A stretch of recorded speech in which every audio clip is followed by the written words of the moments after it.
এই হচ্ছে সেই জ্ঞানেশ্বরী, অভিশপ্ত জ্ঞানেশ্বরী এক্সপ্রেস, যেটার কামরার মধ্যে বর্তমান আমি আছি।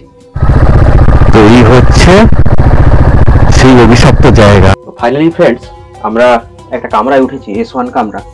তো সবাই বলে নাকি এই ট্রেনের মধ্যে যে দুপুরে হোক রাতে হোক যারাই ওঠে ট্রেন কাঁপতে থাকে এবং বিভিন্ন অদ্ভুত আওয়াজ হতে থাকে। তো সত্যি বলছি, আমার কথা বলতে একটু অসুবিধা হচ্ছে। তো চলো তোমাদেরকে দেখাচ্ছি সত্যি সত্যি গাড়ি কাঁপতে থাকে কিনা, বিভিন্ন অদ্ভুত আওয়াজ পাওয়া যায় কিনা। তো আসো।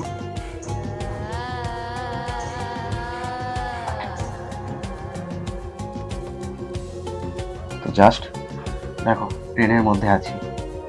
তো এই হচ্ছে সেই ট্রেনের S1 কামরা।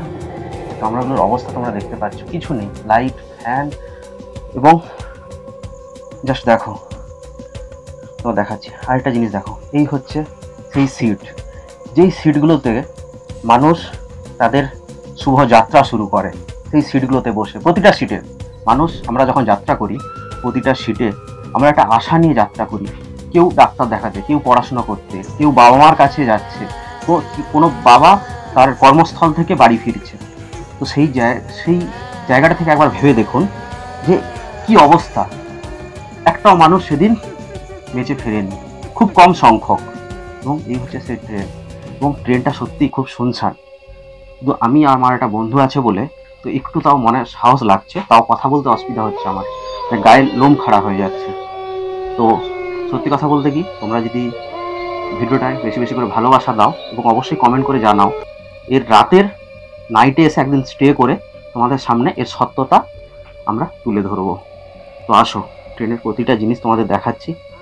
তো অবস্থা খুবই খারাপ, সিটগুলো সব ফেটে বেরিয়ে গেছে এবং এই জায়গাগুলো জাস্ট আমি বলবো একটু দেখাতে। এইগুলো কেন হয়েছে জানো? কিছু কিছু অংশে আগুন লেগে গেছিল, আগুন দেখতে পাচ্ছ, জাস্ট আগুন লেগে জায়গাগুলো পুরো আঠালো আঠালো হয়ে গেছে,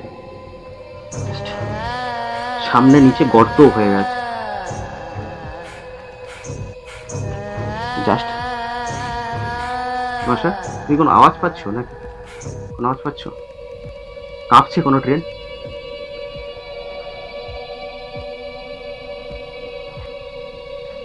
জাস্ট এই হচ্ছে সেই ভয়ানক কামরা, এবং এই হচ্ছে সেই জ্ঞানেশ্বরী, অভিশপ্ত জ্ঞানেশ্বরী এক্সপ্রেস, যেটার কামরার মধ্যে বর্তমান আমি আছি। তো চলো।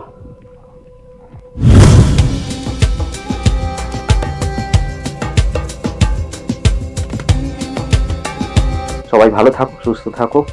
জয় হিন্দ।